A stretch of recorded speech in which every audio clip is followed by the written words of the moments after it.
இன்றைக்கி வந்துட்டு நம்ம மாஸ்டர் வெஜிடபிள் பிரியாணி எப்படி பண்ணுறான்னு தான் பார்க்க போகிறோம். எப்படின்னு பண்ணலான்னு பார்க்கலாம். வாங்க வீடியோக்குள்ளே பார்க்கலாம். எண்ணெய் வந்துட்டு நல்லா பாத்திரம் காஞ்ச உடனே அதில் வச்சு எடுத்துட்டா எண்ணெய் ஃபுல்லாக அதிலேயே ஊற்றிக்கிட்டாரு. எண்ணெய் ஊற்றினோடனே கொஞ்சம் பட்டை லவங்கம் அதெல்லாம் ஆட் பண்ணிக்கிட்டாரு. அதெல்லாம் போட்டு நல்லா வறுந்த உடனேயே ஆனியனை வந்துட்டு ஆட் பண்ணிக்கிட்டாரு. ஆனியன் நல்லா வந்து கோல்டன் ப்ரௌனிஷாக ஆற வரைக்கும் வதக்கி விட்டுக்கிட்டாரு. அதுக்கப்புறமேட்டுக்கு அதிலேயே வந்துட்டு மசாலா ஆட் பண்ணிக்கிட்டாரு. ஆனியன்லேயே மசாலா ஆட் பண்ணால் நல்லாயிருக்கும். ஹோட்டல் ஸ்டைலில் அப்படி தான் செய்வாங்களாம் அவங்க ஹோட்டலில். அதுக்கப்புறம் மல்லி புதினா இது சேர்த்துக்கிட்டாங்க. அதுக்கப்புறம் வந்துட்டு இஞ்சி பூண்டு பேஸ்ட்டு போட்டு நல்லா கிண்டி விட்டுக்கிட்டாங்க. இப்போ வந்துட்டு சில்லி பவுடர் ஆட் பண்ணுறாரு. ஃபஸ்ட்டு ஆட் பண்ணது வந்து ஆனியன் கூட ஆட் பண்ணது வந்து கரம் மசாலா மட்டும். இப்போ வந்துட்டு இஞ்சி பூண்டு பேஸ்ட்டுக்கு அப்புறம் வந்துட்டு சில்லி பவுடர் ஆட் பண்ணி வெஜிடபிள்ஸ்லாம் ஆட் பண்ணி சுடுதண்ணி பக்கத்தில் வச்சுருந்தாரு பார்த்தீங்களா, அந்த சுடுதண்ணி வந்துட்டு அதில் எடுத்து ஊற்றிக்கிட்டாரு.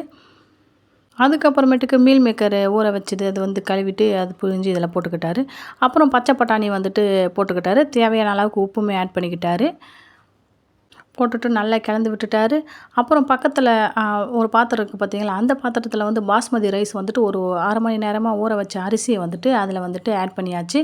அது வந்துட்டு பாதி அளவுக்கு வெந்த உடனேயே கூடை இருக்கும் பார்த்தீங்களா, சாதம் வடிக்கிற கூடை, அந்த கூடையில் வந்துட்டு கொட்டி பாதி அளவுக்கு வெந்ததுக்கப்புறம் கொட்டி அந்த தண்ணியெல்லாம் இருந்ததுக்கு அப்புறம் மசாலா நம்ம ரெடி பண்ணி இருக்கும் பார்த்தீங்களா, அந்த மசாலாவில் கொட்டி ஆட் பண்ணி தம் போட்டு வச்சாச்சு. தம் போட்டு வச்சதுக்கப்புறம் இப்படி தான் இருந்தது vegetable biryani. Vegetable biryani taste வேறு லெவலில் இருந்தது.